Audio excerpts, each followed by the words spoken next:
Good morning everyone.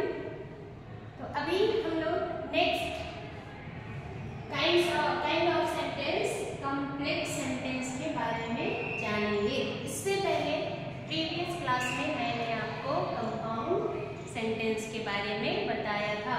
अभी third kind of sentence है complex sentence, जिसका अर्थ है मिश्रित वाक्य। मिश्रित वाक्य मतलब मिश्रण होना, मिलावट होना, ठीक है।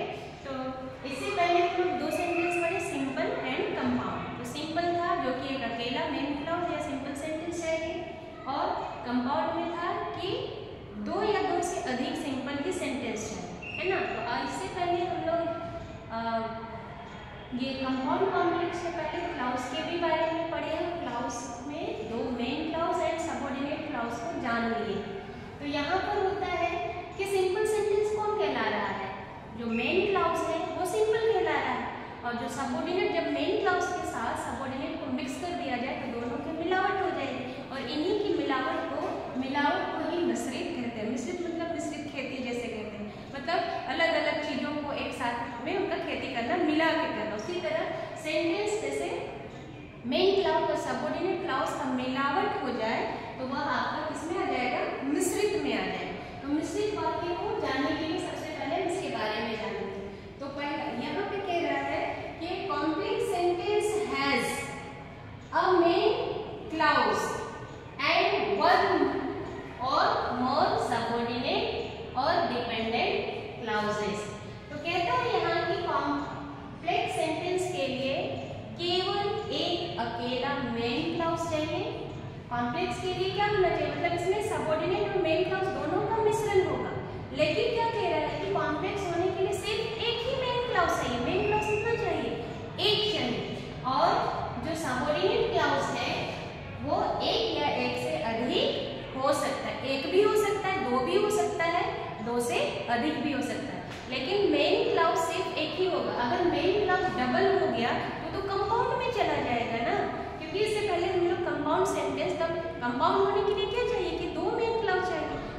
और हम पढ़ रहे हैं कॉम्प्लेक्स, तो कॉम्प्लेक्स में सबऑर्डिनेट और मेन क्लाउज का मिश्रण होना है। तो मेन क्लाउज जो है कितना होगा, एक ही होगा, तभी वो कॉम्प्लेक्स कहलाएगा। और सबऑर्डिनेट क्लाउज एक से अधिक हो सकता है, एक भी हो सकता है, जैसे एक मेन क्लाउज हुआ या एक सबऑर्डिनेट हुआ, एक मेन क्लाउज और एक सबऑर्डिनेट हुआ तो भी वो कॉम्प्लेक्स कहलाएगा। एक मेन क्लाउज और दो सबऑर्डिनेट हुआ तो भी कॉम्प्लेक्स कहलाएगा, और एक मेन क्लाउज हुआ और अगर पांच भी सबऑर्डिनेट हो तो वो भी आपका कॉम्प्लेक्स ही कहलाएगा। तो कॉम्प्लेक्स होने के लिए मेन क्लाउज सिर्फ एक चाहिए, सबऑर्डिनेट क्लाउज आप जितना भी डाल सके, लेकिन सबऑर्डिनेट क्लाउज आपको डालना ही पड़ेगा, एक या एक से अधिक भी हो सकता है। तो यहाँ पे आगे कहता है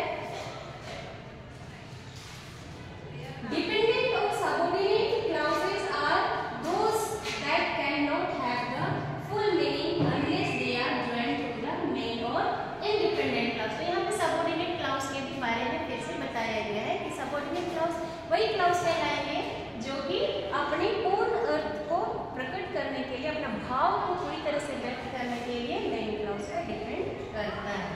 तो चलिए हम लोग एग्जाम्पल के थ्रू इसको क्लियर करते हैं। तो पहला एग्जाम्पल है we know that anyone who helps other is friend of God.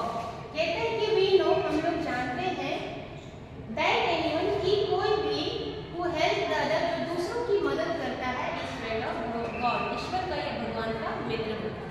हम लोग जानते हैं कि कोई भी ईश्वर का मित्र होता है जो दूसरों की मदद करता है। अब हम यहाँ पे क्लाउज को तोड़ते हैं। क्लाउज होने के लिए क्या चाहिए, सब्जेक्ट और वर्ब। वी नो,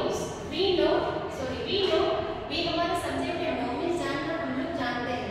ये क्लाउज हो गया, मेन क्लाउज हो गया, क्योंकि हम लोग जानते हैं, ये क्लियर कर रहा है, खुद को क्लियर कर रहा है। भले ये सेंटेंस पूरी तरह से सेंटेंस नहीं है, लेकिन सेंटेंस का पार्ट है और ये अपना मतलब को पूरा कर पा रहा है, इसीलिए यह मेन क्लाउज है। That anyone is friend of God, कि कोई भी ईश्वर का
एक और बचा हुआ